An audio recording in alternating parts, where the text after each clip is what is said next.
You are most welcome to this channel Manoj sir SBL English classes.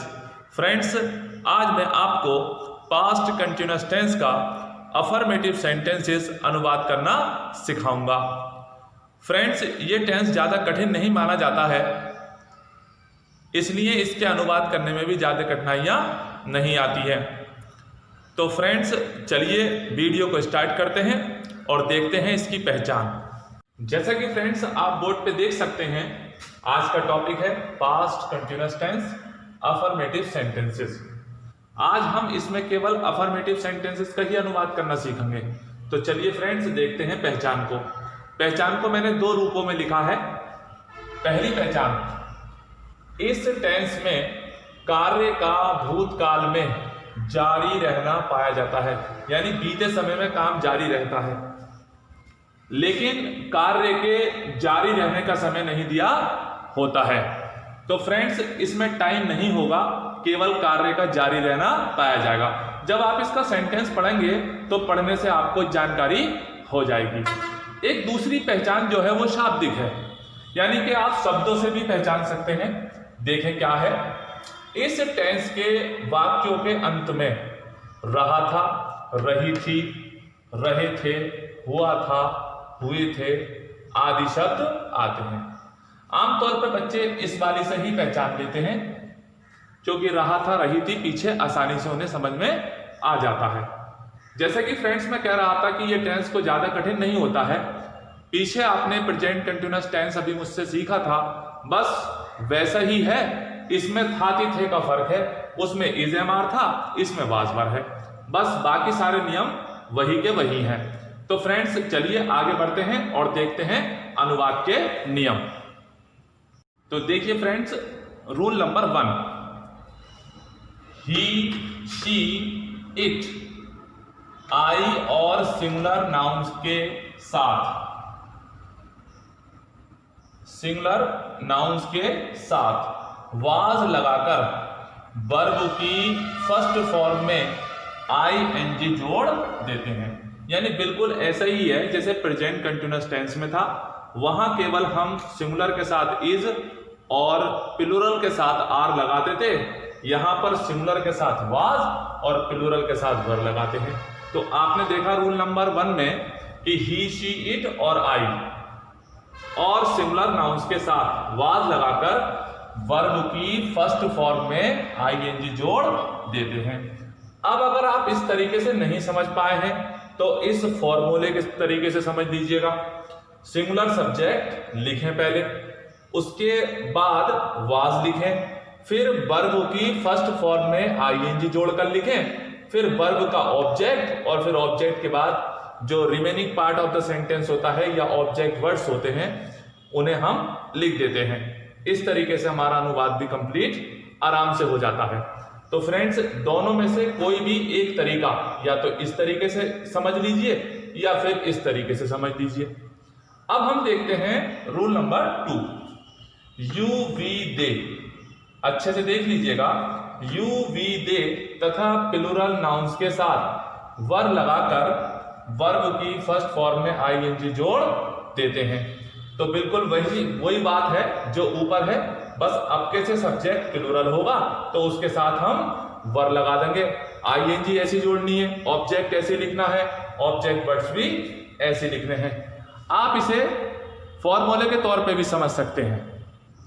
देखिए friends, plural subject verb plus verb की first form में ING, object और object words, यानी कि यहां singular के साथ वाज और यहां प्लूरल के साथ वर्ब। बाकी सब जितना भी है पहले जैसा ही है, दोनों में इक्वल है। अब फ्रेंड्स हम आगे बढ़ते हैं। आगे बढ़ने के लिए अब हम इन जो नियम्स को हमने रूल्स पढ़े हैं, इन रूल्स को एग्जाम्पल्स में करके देखते हैं। एग्जाम्पल्स के माध्यम से सीखने का प्रयास करते हैं और आशा करता हूं आपका कोई डाउट नहीं बचेगा फ्रेंड्स। और ये वैसे भी मैं इसे बहुत सरल मानता हूं, आ तो जाएगा ही आसानी से, लेकिन फिर भी आप थोड़ा सा ध्यान दीजिएगा, कोई कमी ना रह जाए। तो चलिए फ्रेंड्स आगे बढ़ते हैं और लेते हैं एग्जाम्पल्स। देखिए फ्रेंड्स, एग्जाम्पल लेने से पहले मैं ये बताना चाहूँगा कि मैं पहले छोटे छोटे और बहुत ही हल्के एग्जाम्पल लूँगा, उसके बाद धीरे धीरे मैं डिफिकल्टी बढ़ाता जाऊंगा। इसलिए फ्रेंड्स वीडियो के साथ अंत तक बने रहें। और फ्रेंड्स अगर वीडियो आपको पसंद आए तो प्लीज़ इसे लाइक करें और चैनल को सब्सक्राइब कर लें। तो चलिए फ्रेंड्स लेते हैं पहला एग्जाम्पल। देखिए फ्रेंड्स पहला एग्जाम्पल, वह कार्यालय जा रहा था। तो फ्रेंड्स सबसे पहले हमें अनुवाद करने के लिए सब्जेक्ट लिखना होता है। पहचान तो आपने ली होगी, पहचान कर लें। देखिए रहा था पीछे की तरफ आ गया है तो हम समझ गए था से पास्ट हो गया और रहा रही से ये कंटिन्यूअस हो गया। तो इस तरीके से हम पहचान लेते हैं। अब अनुवाद कैसे करें जरा इसे भी सीख लें। सबसे पहले सब्जेक्ट लिख के वह को ही, अगर पुरुष है तो ही और स्त्री है तो शी। उसके बाद पीछे जाएं था, तो यहां पर हमें मालूम है कि ही सिंगुलर है, था की इंग्लिश होगी वॉज, ही वॉज। अब देखिए जा रहा, जा में जाने में रहा रही है तो जाने की हो गई गो और रहा रहेगी आईएनजी। इंग्लिश में दोनों को जोड़कर लिखा जाता है तो हो जाएगा गोइंग। अब कहीं को जाते हैं तो टू लगाते हैं, गोइंग टू ऑफिस। ये इस तरीके से हो जाता। तो उम्मीद करता हूं आपकी समझ में बहुत अच्छे से आ गया होगा। मैं अगला एग्जाम्पल लेता हूं। देखिए फ्रेंड्स दूसरा एग्जाम्पल भी बहुत आसान है। मैं अखबार पढ़ रहा था तो मैं लिखें आई, ठीक, नंबर 1 हुआ। फिर जिस तरह से यहां गए थे नंबर 2, इसी तरीके से यहां जाएंगे नंबर 2। था आई के साथ वॉज लगता है, I was.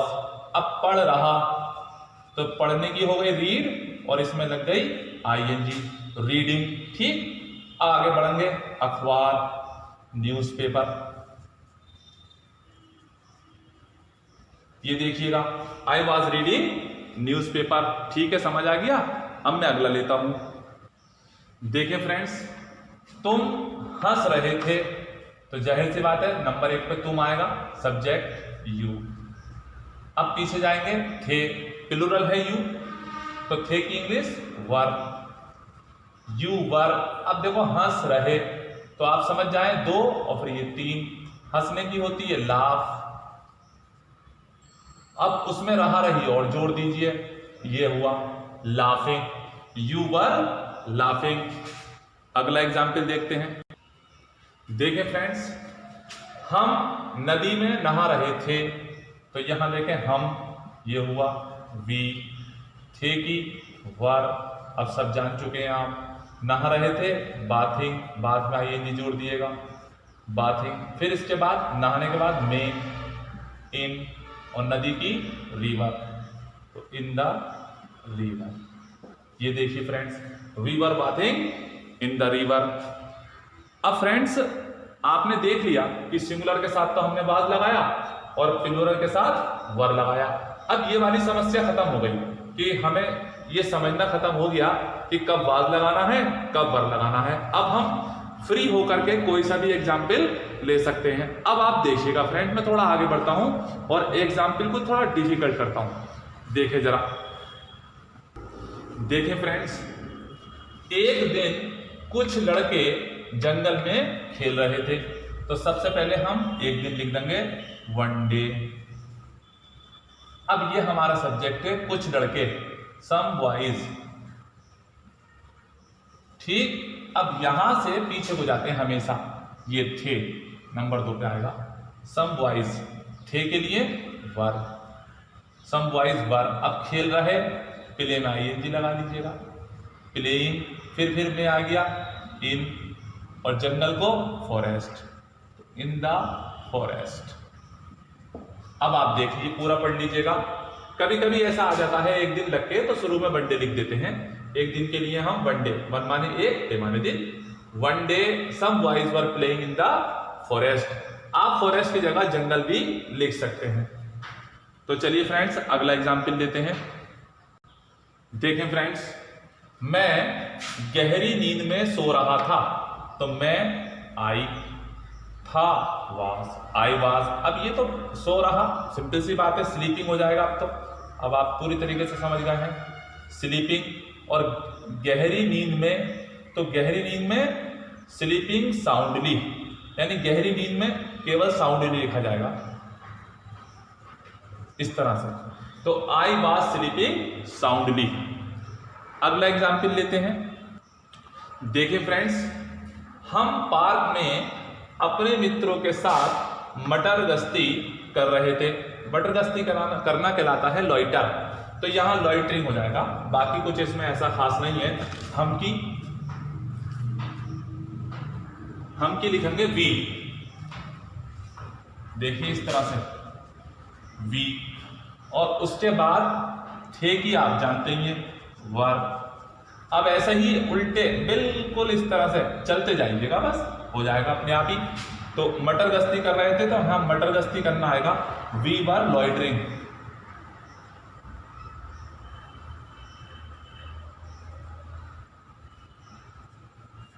We were loitering. अब आ जाएगा अपने मित्रों के साथ, तो साथ को कहते हैं वी विद। अपने मित्रों के, वी के साथ अपने की अंग्रेजी अवर फ्रेंड्स। ठीक, तो हो गया we were loitering with our friends. अब आगे बढ़ेंगे पार्क में, तो पहले में लिखेंगे इन और फिर द पार्क। पार्क की जगह पे आप गार्डन का भी प्रयोग कर सकते हैं। तो we were loitering in the park. कितना आसान है, मैं तो पहले कहता हूं, और मुझे तो ऐसा लगता है बच्चे जो हैं वो सबसे ज्यादा इस राह रही वालों को पसंद करते हैं। लेकिन ऐसा नहीं है कि इसमें डिफिकल्टी नहीं होती है। अब आप देखिए, पहले हमने इतना सा बनाया था, अब इतना बड़ा बनाना सीख गए। अब मैं और आगे बढ़ता हूं। देखें फ्रेंड्स, वायुयान इंजन में यांत्रिक खराबी के कारण धीरे धीरे उतर रहा था। अब देखिए फ्रेंड्स, वैसे तो खैर बहुत ही सरल टेंस है, लेकिन कभी कभी इतने बड़े सेंटेंस भी आ जाते हैं।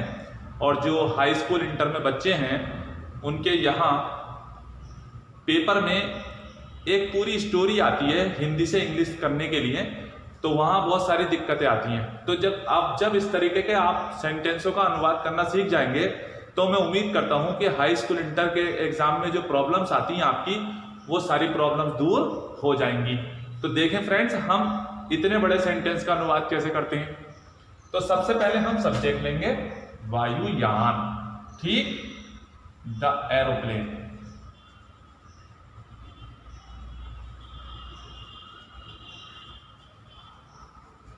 देखिएगा the aeroplane.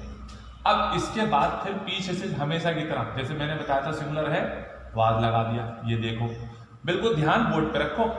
The aeroplane was, ये आया वाज। अब उतर रहा, उतरने को कहते हैं लैंड, तो हो जाएगा लैंडिंग।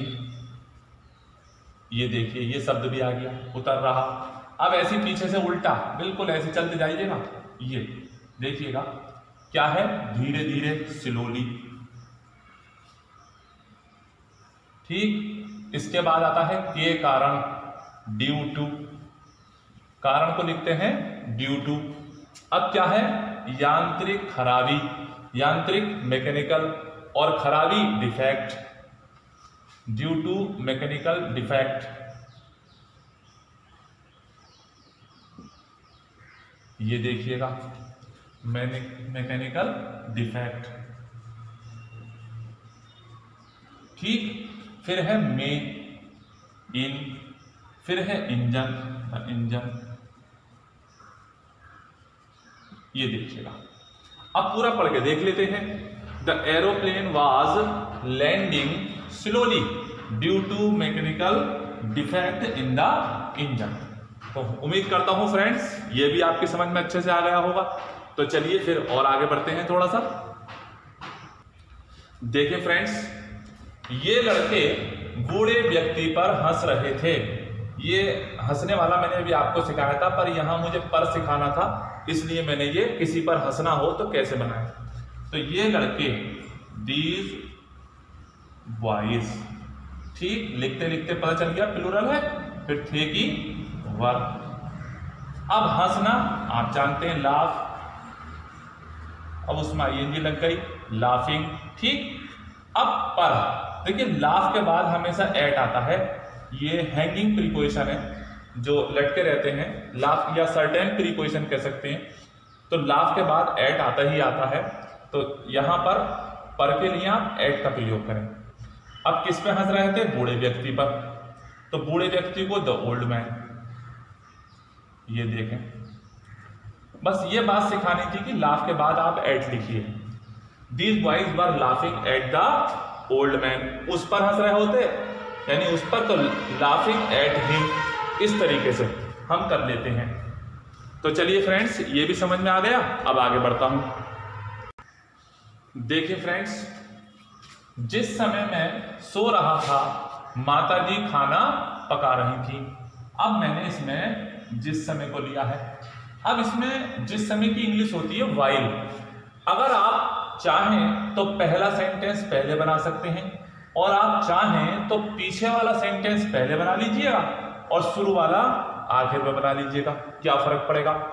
अगर आप जिस समय वाला पहले बनाते हैं तो आपको कॉमा लगाना पड़ेगा, और अगर आप माताजी वाला पहला बनाते हैं तो आपको कॉमा नहीं लगाना पड़ेगा। तो मैं तो जैसा है वैसे ही बना देता हूं, जिस समय वाइल। ये देखिएगा, एक शब्द हो गया। अब यहां से शुरू करें, आई, यानी मैं आई। अब सो रहा था, वाज स्लीपिंग। कितना आसान है, ये कॉमा लगा दिया। अब देखें, माताजी खाना पका रही थी, जैसा है वैसे बना दो। मदर, कितना बकवास लिख दिया।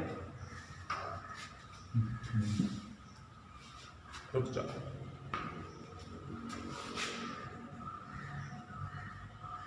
Mother was cooking. देखिए, बोलचाल में तो कुकिंग पे भी छोड़ सकते हो, खाना पकाना कुकिंग ही है, और आप चाहो तो कुकिंग द फूड भी कर सकते हो। ये देखो, तो पूरा सेंटेंस पढ़ के देखते हैं। While I was sleeping, mother was cooking the food। कितना सिंपल है। तो ठीक है फ्रेंड्स, एक एग्जाम्पल और लेते हैं। देखें फ्रेंड्स, इस बार एग्जाम्पल है जब वाला। जब अध्यापक कक्षा में आए तो लड़के शोर मचा रहे थे।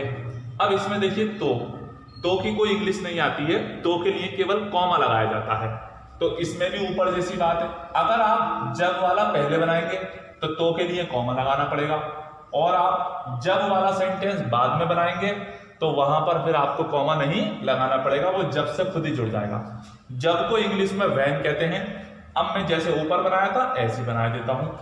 देखिए फ्रेंड्स, पहला एग्जाम्पल, वह कार्यालय जा रहा था। तो फ्रेंड्स, सबसे पहले हमें अनुवाद करने के लिए सब्जेक्ट लिखना होता है। पहचान तो आपने ली होगी, पहचान कर लें। देखिए, रहा था पीछे की तरफ आ गया है, तो हम समझ गए था से पास्ट हो गया, और रहा रही से ये कंटिन्यूअस हो गया। तो इस तरीके से हम पहचान लेते हैं। अब अनुवाद कैसे करें, जरा इसे भी सीख लें। सबसे पहले सब्जेक्ट लिख के वह को ही, अगर पुरुष है तो ही और स्त्री है तो शी।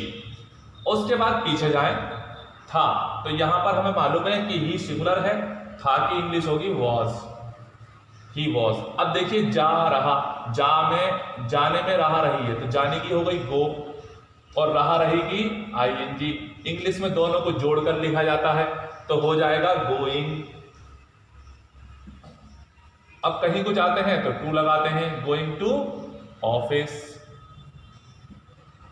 ये इस तरीके से हो जाता। तो उम्मीद करता हूं आपकी समझ में बहुत अच्छे से आ गया होगा। मैं अगला एग्जाम्पल लेता हूं। देखिए फ्रेंड्स, दूसरा एग्जाम्पल भी बहुत आसान है। मैं अखबार पढ़ रहा था, तो मैं लिखें आई। ठीक, नंबर 1 हुआ। फिर जिस तरह से यहां गए थे नंबर 2, इसी तरीके से यहां जाएंगे नंबर 2। था, आई के साथ वॉज लगता है, आई वॉज। अब पढ़ रहा, तो पढ़ने की हो गई रीड, और इसमें लग गई आईएनजी, रीडिंग। ठीक, आगे बढ़ेंगे, अखबार, न्यूज़पेपर। ये देखिएगा, आई वॉज रीडिंग न्यूज़पेपर। ठीक है, समझ आ गया। अब मैं अगला लेता हूं। देखिए फ्रेंड्स, तुम हंस रहे थे, तो जाहिर सी बात है नंबर 1 पे तुम आएगा, सब्जेक्ट यू। अब पीछे जाएंगे, थे, प्लूरल है यू, तो थे की इंग्लिश वर, यू वर। अब देखो, हंस रहे, तो आप समझ जाए 2, और फिर ये 3, हंसने की होती है लाफ। अब उसमें रहा रही और जोड़ दीजिए, ये हुआ लाफिंग, यू वर लाफिंग। अगला एग्जाम्पल देखते हैं। देखें फ्रेंड्स, हम नदी में नहा रहे थे, तो यहां देखें हम, ये हुआ वी, थे की वर, अब सब जान चुके हैं आप। नहा रहे थे बाथिंग, बाथ में आईएनजी जोड़ दिएगा, बाथिंग। फिर इसके बाद नहाने के बाद में, इन, और नदी की रिवर, तो इन द रिवर। ये देखिए friends, we were bathing in the river. अब फ्रेंड्स आपने देख लिया कि सिंगुलर के साथ तो हमने वाज लगाया और प्लूरल के साथ वर लगाया। अब ये वाली समस्या खत्म हो गई कि हमें ये समझना खत्म हो गया कि कब वाज लगाना है, कब वर लगाना है। अब हम फ्री होकर के कोई सा भी एग्जाम्पल ले सकते हैं। अब आप देखिएगा फ्रेंड, मैं थोड़ा आगे बढ़ता हूं और एग्जाम्पल को थोड़ा डिफिकल्ट करता हूं। देखें जरा, देखें फ्रेंड्स, एक दिन कुछ लड़के जंगल में खेल रहे थे, तो सबसे पहले हम एक दिन लिख देंगे one day.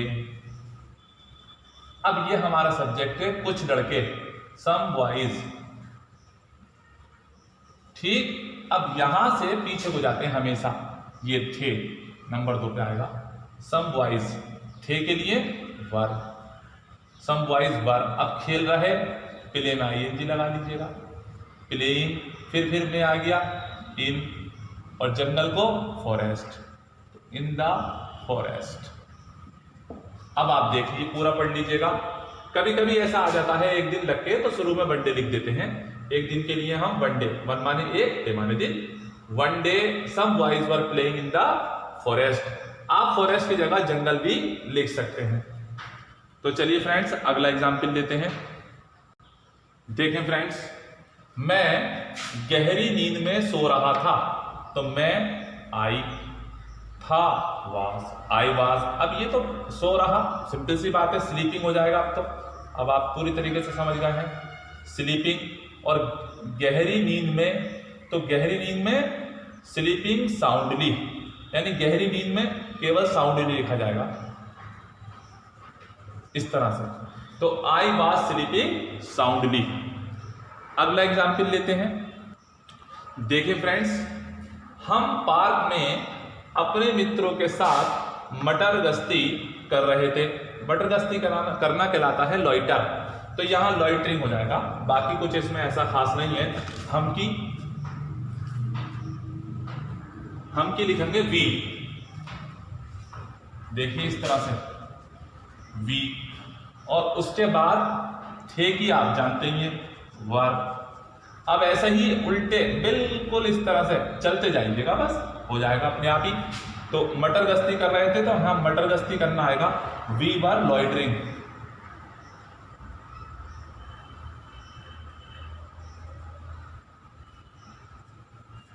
We were loitering. अब आ जाएगा अपने मित्रों के साथ, तो साथ को कहते हैं वी विद। अपने मित्रों के, वी के साथ, अपने की अंग्रेजी अवर, अवर फ्रेंड्स, ठीक। तो हो गया we were loitering with our friends. अब आगे बढ़ेंगे पार्क में, तो पहले मैं लिखेंगे इन और फिर द पार्क। पार्क की जगह पे आप गार्डन का भी प्रयोग कर सकते हैं। तो we were loitering in the park. कितना आसान है, मैं तो पहले कहता हूं। और मुझे तो ऐसा लगता है बच्चे जो हैं वो सबसे ज्यादा इस राह रही वालों को पसंद करते हैं। लेकिन ऐसा नहीं है कि इसमें डिफिकल्टी नहीं होती है। अब आप देखिए, पहले हमने इतना सा बनाया था, अब इतना बड़ा बनाना सीख गए। अब मैं और आगे बढ़ता हूं। देखें फ्रेंड्स, वायुयान इंजन में यांत्रिक खराबी के कारण धीरे धीरे उतर रहा था। अब देखिए फ्रेंड्स, वैसे तो खैर बहुत ही सरल टेंस है, लेकिन कभी कभी इतने बड़े सेंटेंस भी आ जाते हैं।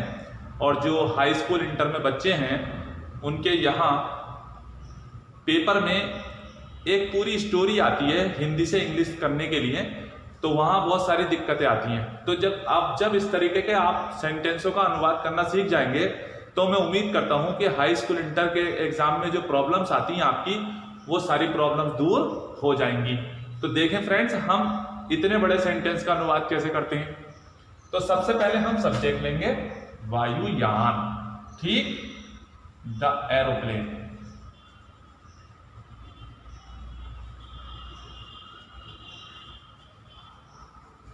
देखिएगा द एरोप्लेन। अब इसके बाद फिर पीछे से हमेशा की तरह जैसे मैंने बताया था सिमिलर है, वाज लगा दिया। ये देखो बिल्कुल ध्यान बोर्ड पे रखो, द एरोप्लेन वाज, ये आया वाज। अब उतर रहा, उतरने को कहते हैं लैंड, तो हो जाएगा लैंडिंग।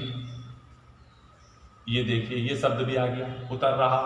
अब ऐसे पीछे से उल्टा बिल्कुल ऐसे चलते जाइएगा, ये देखिएगा क्या है, धीरे धीरे स्लोली। ठीक, इसके बाद आता है के कारण, ड्यू टू, कारण को लिखते हैं ड्यू टू। अब क्या है, यांत्रिक खराबी, यांत्रिक मैकेनिकल, और खराबी defect, due to mechanical defect. ये देखिएगा मैकेनिकल डिफेक्ट। ठीक, फिर है मे, इन, फिर है इंजन, इंजन। ये देखिएगा, अब पूरा पढ़ के देख लेते हैं। The aeroplane was landing slowly due to mechanical defect in the engine.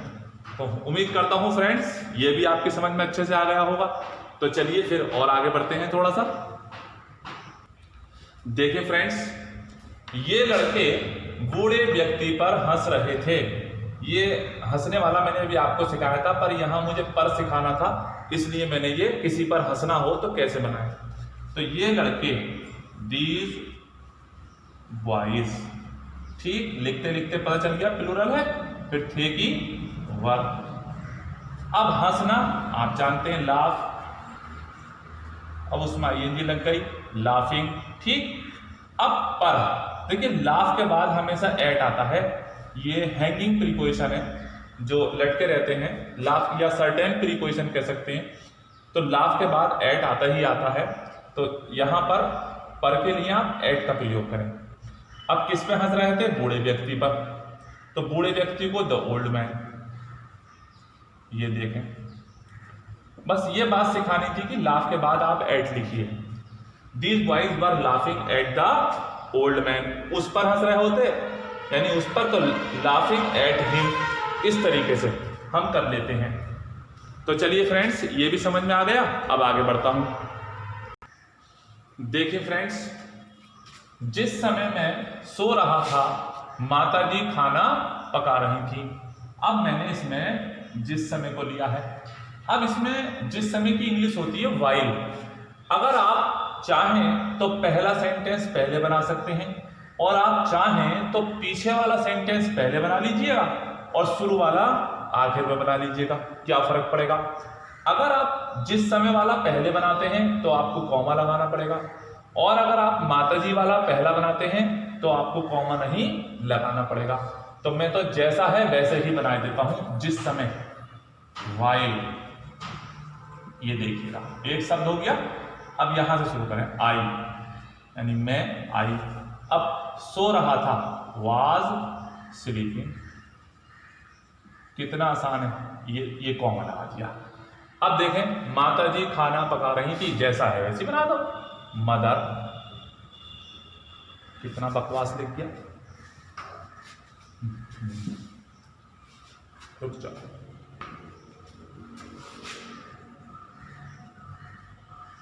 Mother was cooking. देखिए बोलचाल में तो कुकिंग पे भी छोड़ सकते हो, खाना पकाना कुकिंग ही है, और आप चाहो तो कुकिंग द फूड भी कर सकते हो। ये देखो, तो पूरा सेंटेंस पढ़ के देखते हैं। While I was sleeping, mother was cooking the food। कितना सिंपल है। तो ठीक है फ्रेंड्स, एक एग्जाम्पल और लेते हैं। देखें फ्रेंड्स, इस बार एग्जाम्पल है जब वाला। जब अध्यापक कक्षा में आए तो लड़के शोर मचा रहे थे। अब इसमें देखिए तो की कोई इंग्लिश नहीं आती है, तो के लिए केवल कॉमा लगाया जाता है। तो इसमें भी ऊपर जैसी बात है, अगर आप जब वाला पहले बनाएंगे तो के लिए कॉमा लगाना पड़ेगा, और आप जब वाला सेंटेंस बाद में बनाएंगे तो वहां पर फिर आपको कॉमा नहीं लगाना पड़ेगा, वो जब से खुद ही जुड़ जाएगा। जब को इंग्लिश में वैन कहते हैं। अब मैं जैसे ऊपर बनाया था ऐसे बना देता हूं, जब अध्यापक कक्षा में आए। देखें जब को इंग्लिश में व्हेन। ठीक, अब यहां पर है अध्यापक, द टीचर। ठीक है, व्हेन द टीचर। अब यहां पर आइएगा तो से पहले आए। देखिए आए जो है वो पास्ट इंडेफिनिट है। कैसे पता चला?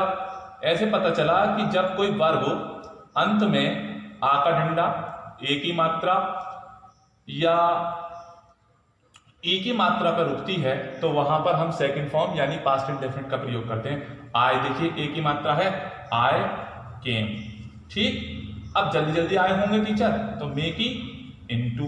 जब कोई जल्दी जल्दी आता है तो वहां मे की अंग्रेजी इनटू, और मे के बाद क्या है? कक्षा, द क्लासरूम।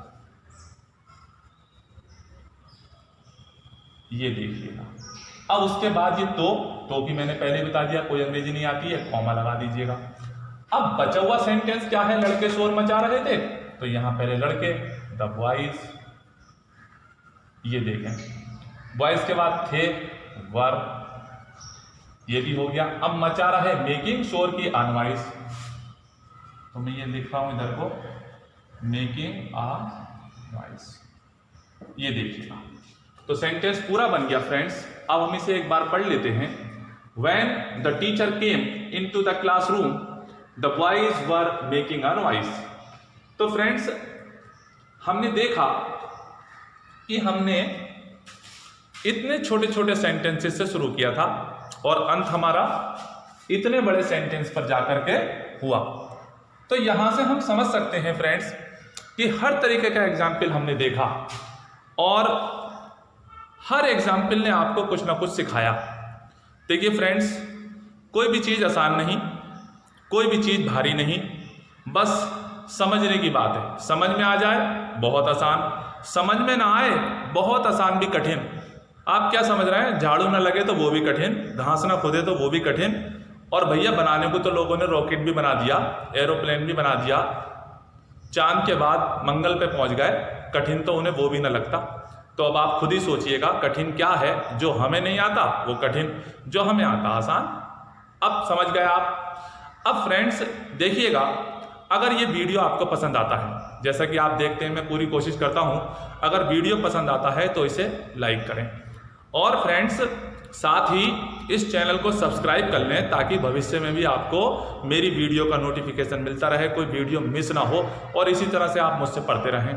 और देखिएगा एक दिन ऐसा जरूर आएगा कि आप खुद ही कहेंगे सर मुझे पता नहीं चला मैं कब सीख गया। क्योंकि मैं ऐसे पैटर्न को अपनाता हूं सिखाने में। एक तो सबसे बढ़िया बात यह है कि मैं हिंदी में पढ़ाता हूं, क्योंकि मैं हिंदी मीडियम के स्कूलों में पढ़ाता हूं, तो वहां सब ऐसे ही पढ़ाया जाता हमारे यहाँ। तो हिंदी मीडियम में अगर हम अपनी भाषा में बात समझाएं तो समझने में आसानी रहती है। दूसरी बात, मैं एग्जाम्पल्स का जो सिलेक्शन करता हूं वो इस तरीके से करता हूं कि पहले थोड़ा हल्का, फिर उसके बाद भारी, और उसके बाद भारी, तो बच्चे को पता नहीं चलता कि वो कब सीख गया। तो फ्रेंड्स इस वीडियो में मैं यहीं तक रखूंगा। अगले वीडियो में मैं आपको नेगेटिव सेंटेंसेस का अनुवाद करना सिखाऊंगा। तो चलिए फ्रेंड्स मिलते हैं अगले वीडियो में, और वीडियो देखने के लिए आपका बहुत बहुत धन्यवाद।